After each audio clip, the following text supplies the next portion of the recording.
Hello guys. स्वागत है आप सभी का मेरे प्यारे से यूट्यूब चैनल पर। मेरा नाम है जमील अख्तर और आज हम लेकर के आए हैं एक वीडियो जिसमें हम बात करेंगे एसबीआई जूनियर एसोसिएट मेंस का जो 12 अप्रैल को हुआ था। कल को मेरा एग्ज़ाम था और कल एग्ज़ाम दे करके जैसे ही हम रूम आए हैं और देख रहे हैं यूट्यूब खोल करके, तो सारे के सारे जितने सारे यूट्यूबर हैं और भी बहुत सारे अच्छे अच्छे सर भी हैं, तो सब कोई बता रहे, इतना इजी बता रहे हैं कि पता नहीं, हमको इतना डर लग रहा है कि पता नहीं 100 से 100 से अबव अटेम्प्ट करने के बाद भी हमको डर लग रहा है कि पता नहीं हम लोग का क्या होगा, क्योंकि जीएस में बहुत सारे क्वेश्चन गलत भी हुए हैं। जो जाना हुआ क्वेश्चन सब था वो सब भी गलत हुआ है। पता नहीं इतना भी इजी था।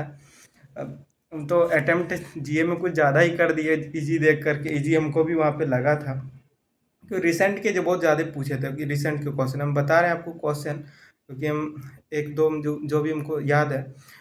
एक पूछा था क्वेश्चन जैसे कि भाषिनी, जो कितना लैंग्वेज का भाषिनी है, तो ये बहुत हाल फिलहाल में चेंज हुआ था, 22 ये जनवरी का न्यूज़ है। फिर लीड्स रिपोर्ट में क्राइटेरिया क्या था, 3 था, उसमें एक ऐसा ऑप्शन लिखा हुआ था कि आपका ऐसे ही वो एलिमिनेट हो जाता। उसके बाद आभा का डिजिट पूछा था, ये मेरा क्वेश्चन गलत हुआ है। हम आभा का डिजिट क्या था कि पहले 14 डिजिट मार करके रखे थे और फिर बाद में बदल करके 10 कर दिए। फिर अगला जो है क्वेश्चन वो है world Braille day. Braille day जो है वो 4 जनवरी को मनाया जाता है, लुइस ब्रेल के मतलब उसका कॉमेमोरेशन में। बर्थ एनिवर्सरी बर्थ एनिवर्सरी है शायद। तो उसी में तो 2018 में उसको स्टार्ट किया था, तो हम उसको 2010 मार करके आ गए। वहाँ भी मेरा गलती हुआ। फिर प्रवासी भारतीय ये दिवस वाला थीम एक पूछा हुआ था। फिर kho kho women world cup का विनर, और उसके बाद ग्लास ब्रिज का पूछा था कि ग्लास ब्रिज कौन है। ट्रेड्स जो था प्लेटफॉर्म, उसका एंटिटी पूछा था कि कितना था। उसके बाद आरआरबी का स्पॉन्सर हम सही जो मारे थे, मध्यांचल ग्रामीण बैंक को मारे थे, और फिर बाद में उसको चेंज कर दिए, क्योंकि टाइम इतना रहता है कि कम टाइम रहता तो फिर एक बार जो मारते उसको सही नहीं करेंगे, लेकिन इसमें इतना दिक्कत कर रहा था कि बाद में हम उसको चेंज कर दिए। फिर फास्ट इनिशिएटिव पूछा था। फिर बहादुर सिंह सागू, ये तो हम पढ़े थे कि उसको एथलेटिक फेडरेशन ऑफ इंडिया में उसको ये बनाया है, लेकिन वो किस स्पोर्ट से बिलोंग करता है हमको नहीं पता था। हम मार दिए थे वेट लिफ्टिंग, लेकिन मेरा गलत हो गया। वो शॉर्ट पुटर हमको लग रहा था कि जो यूनिक लग रहा है उसको मार दें। फिर हम उस चीज़ को, वहाँ भी मेरा गलती हुआ। मतलब जीएस में मेरा बहुत सारा गलती निकल के आ रहा, और सबको इतना इजी बता रहा कि क्या बोले। ब्लू स्काई सोशल प्लेटफॉर्म पूछा था, इंडिया का फर्स्ट ऑर्गेनिक फिशरीज क्लस्टर, ये सब इजी क्वेश्चन था। Which countries participate in exercise La Perouse. हम कल लास्ट में इसको हम देखे थे, लेकिन इन कंट्री में हम फिर भी कंफ्यूज हो रहे थे।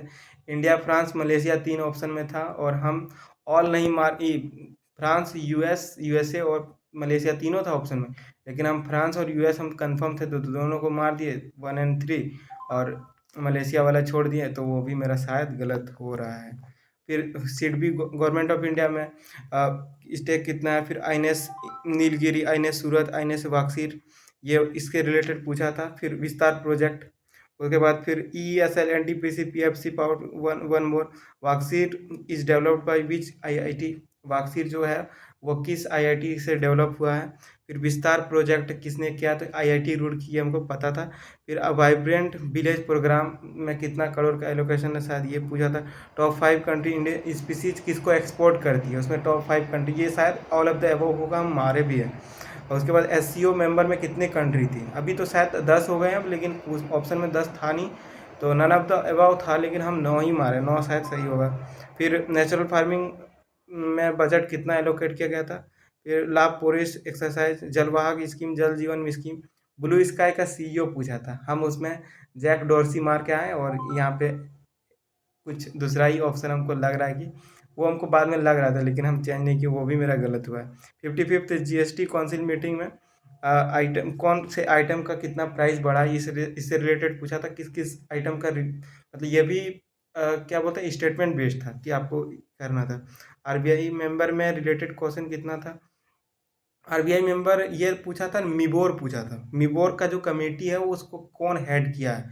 एम सुब्रमण्यम आंसर होगा, बट हम एम सुब्रमण्यम को टिक नहीं किया, शायद वो क्वेश्चन हम स्किप कर दिए थे, वो लग रहा था, लेकिन हम मारे नहीं। फिर सार्क प्रेसिडेंसी,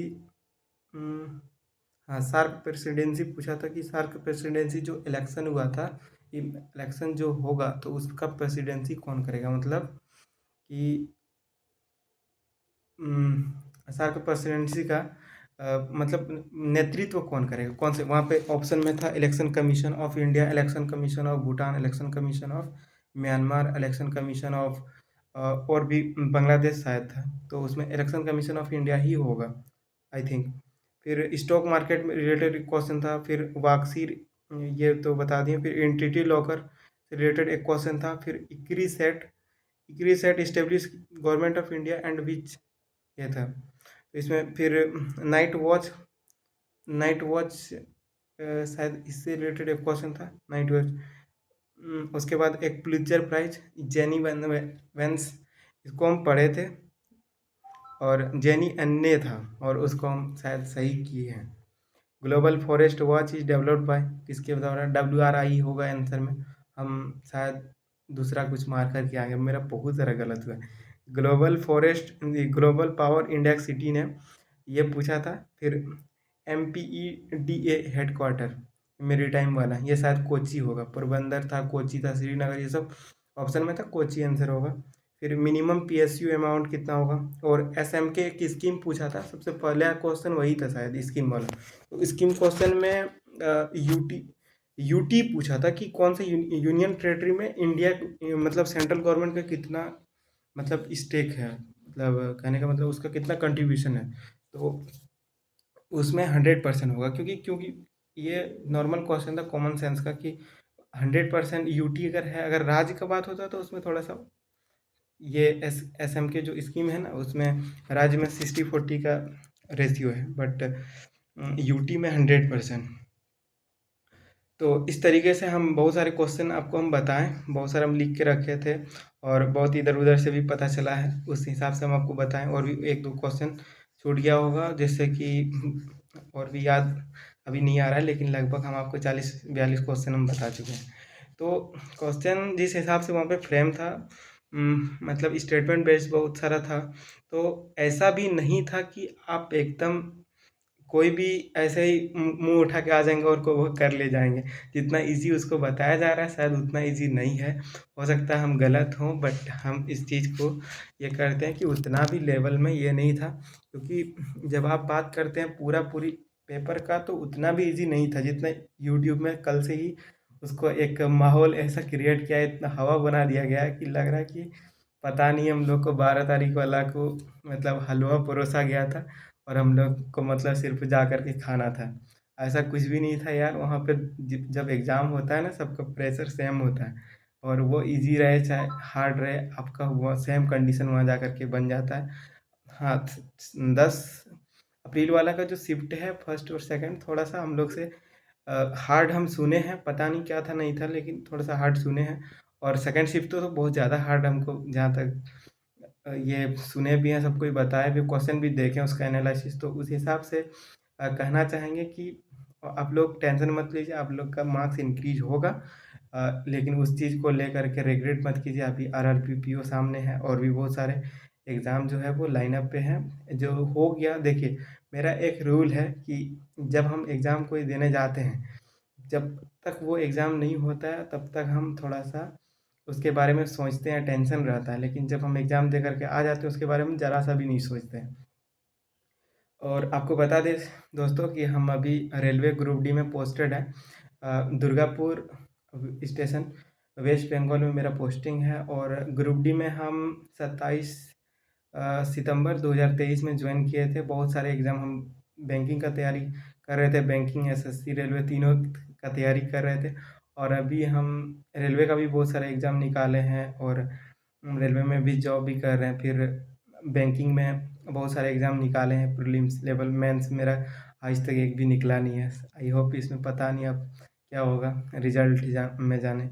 उसके बाद बता दें कि SSC में भी बहुत सारा हम एग्ज़ाम निकाले हुए हैं प्रीलिम्स लेवल का, लेकिन किसी में अभी तक फाइनल हुआ नहीं था। तो ग्रुप डी में फैमिली कंडीशन ऐसा था कि ग्रुप डी हम ज्वाइन कर लिए थे, बट कोई नहीं, जब भी होगा अच्छा ही होगा। इसीलिए चलिए आप लोग भी बताएं कि 12-10 में फर्स्ट शिफ्ट, सेकंड शिफ्ट, और 12 का एक शिफ्ट हुआ था, उसमें आप लोग का क्या क्या अटैम्प्ट रहा, और बताएं कि आप लोग का पढ़ाई कैसा चल रहा है। ज़रूर आप लोग कमेंट में ऐसा कोई भी जिनको हेल्प चाहिए जो जूनियर स्टूडेंट हो, जिनको किसी चीज़ का हेल्प चाहिए वो ज़रूर हमको कमेंट करके ज़रूर बताएँ। उनको हम जो भी मतलब गाइडलाइन के हिसाब से जो भी होगा हम बता देंगे उनको। किस तरह से जो बिगिनर्स होंगे स्टूडेंट उनको, और भी बहुत सारे फेल्योर हो गए। लेकिन एक चीज़ है कि दोस्तों, फेल्योर से जब तक डरिएगा फेल्योर आपके पीछे आता रहेगा। इसीलिए फेल्योर से डरना छोड़ दीजिए। देखिए फेल्योर, हम तो डरना छोड़ दिए बिल्कुल भी। इतना फेल्योर का आना-जाना हो गया लाइफ़ से कि हम लगभग उस चीज़ को छोड़ दिए हैं। ठीक है दोस्तों, शुक्रिया आप लोगों का। Thank you. Bye bye.